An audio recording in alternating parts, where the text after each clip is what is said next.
47 minutes, c'est le retour de la chronique chiropratie avec le docteur Nicolas Poulman de la clinique Alinéa Chiropratique et Mieux-être. Bonjour, docteur Poulman. Bonjour, Carl. Comment vas-tu? Ça va très bien, toi? Ça va bien, ça va bien. C'était pas prévu ce matin que je sois assis sur les sièges, mais j'ai toujours plaisir de te parler. C'est un plaisir partagé. Tu voulais revenir sur un article qui est paru dans Le Devoir il y a quelques semaines de cela, qui parlait de 3 professions d'avenir en santé. Évidemment, l'une des professions qui est identifiée, c'est celle de chiropraticien. Chiropraticien, exactement. Avant tout, en fait, j'aimerais dire que c'est pour moi un réel plaisir de revenir en studio ce matin pour discuter.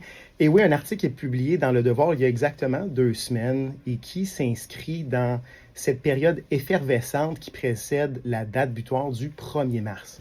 1er mars qui, pour les étudiants au cégep ou les étudiants à l'université, est une date importante parce que c'est là où on doit soumettre nos demandes d'admission dans différents programmes contingents. Pour faire des choix pour l'avenir. Exactement ça. Puis, bien entendu, des fois, on est un peu jeune, 17-18 ans, pour décider de ce qu'on va faire plus tard pour notre vie. Ceci étant dit, cet article-là qui était paru dans Le Devoir, quand je l'ai lu, je me suis dit « Wow! » Il y a 12 ans, quand je suis diplômé du doctorat en chiropratique de l'Université du Québec à Trois-Rivières, si on m'avait dit qu'un article nous présenterait comme une profession d'avenir, même si j'ai toujours évolué dans le domaine chiropratique, je pense que je n'y aurais même pas cru. Ah oui, parce que pourquoi les chiropraticiens sont vus un peu comme à l'écart du système de santé, un peu, jusqu'à un certain point, on peut dire ça comme ça? Très bonne question, en fait. Puis c'est l'objectif de la chronique aujourd'hui, c'est pour démontrer qu'avec un article comme celui-là, et qui s'inscrit dans plusieurs autres articles, en fait, qui ont été parus dans les dernières années, on a été depuis longtemps, en fait, vu comme étant à l'écart, mais en 2024, les choses ont changé. Maintenant, les chiropraticiens, on est assis à la table. On est assis à la table de discussion avec les autres intervenants en santé pour discuter de ce qui est le plus important, c'est-à-dire la santé des gens d'ici en Outaouais, mais aussi au Québec. Pourquoi les chiropraticiens étaient vus à l'écart? Bien, pour différentes raisons. La première chose, je dirais que la responsabilité était sur nos épaules. Pendant longtemps, on dirait que par nous-mêmes, on s'isolait un peu. Les chiropraticiens eux-mêmes se mettaient à l'écart de par leur pratique, de par leurs soins? Oui et non, de par la manière qu'on voit les choses en santé. Parce que la chiropratique s'inscrit davantage à la base dans une philosophie, on va dire, holistique, c'est-à-dire de considérer l'être humain dans sa globalité. Et puis, bon, comme dans n'importe quel domaine, on a des membres qui, par le passé, avaient peut-être des prétentions autres que ce qu'on est autorisé à faire. Et, tu sais, je ne me mettrai pas la tête dans le sable ce matin. Ouais. On a aussi des membres qui faisaient des choses qui n'étaient pas autorisées à faire. Oui, c'est ça. Et donc, on mettait ça dans le même bain que l'acupuncture puis d'autres médecines alternatives, dont on mettait la chiropratie là-dedans. Et certains praticiens contribuaient à cette perception-là. Oui, et je tiens à souligner aussi que les acupuncteurs, on a d'excellents acupuncteurs, sont aussi membres d'un ordre professionnel comme les chiropraticiens. Oui, la Sécu. Exactement ça. Les chiropraticiens sont encadrés au Québec depuis 1973. Donc, et puis, on a une formation de doctorat de premier cycle au Québec, dans une université québécoise depuis 1993.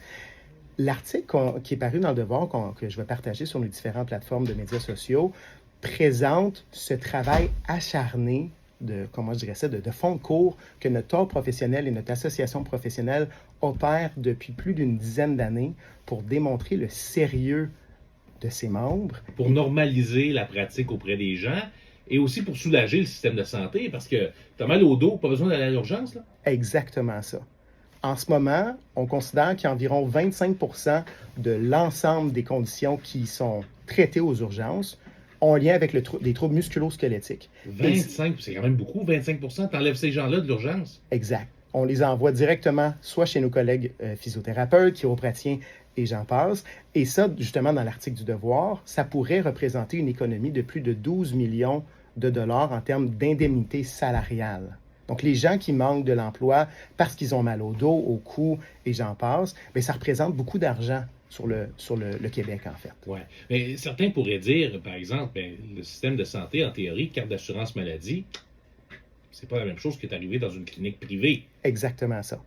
Est-ce qu'on aurait une volonté en tant que profession de pouvoir contribuer à ça? Bien, à la lumière de l'article et des paroles du président de mon association, la volonté, elle est là. On est prêt.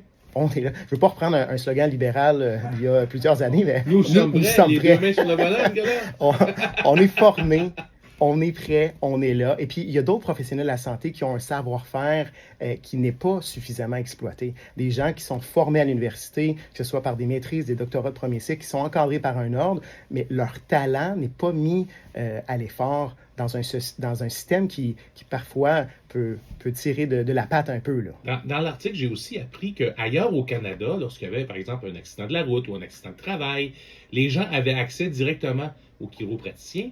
Mais au Québec, c'est pas le cas. Il faut absolument passer par un médecin pour faire une évaluation. Exact. Et ça représente un frein pour les patients. Ça représente beaucoup de temps perdu dans la récupération de ces patients-là qui sont aux prises avec des troubles musculo-squelettiques. En Ontario, parce qu'on traite des gens de l'Ontario qui sont, par exemple, couverts par la WSIB, les gens viennent nous voir directement. On peut les évaluer, remplir les différents formulaires sans qu'ils aient besoin de voir le médecin. Et ça représente une économie d'argent, mais surtout de temps pour ces patients-là qui souffrent. Et on est dûment formé pour les traiter, en fait. Dans le fond, c'est comme si vous deviendriez un service de santé de première ligne. Exact. Exact. Et c'est ce qui est déjà en train d'être fait en partie en physiothérapie.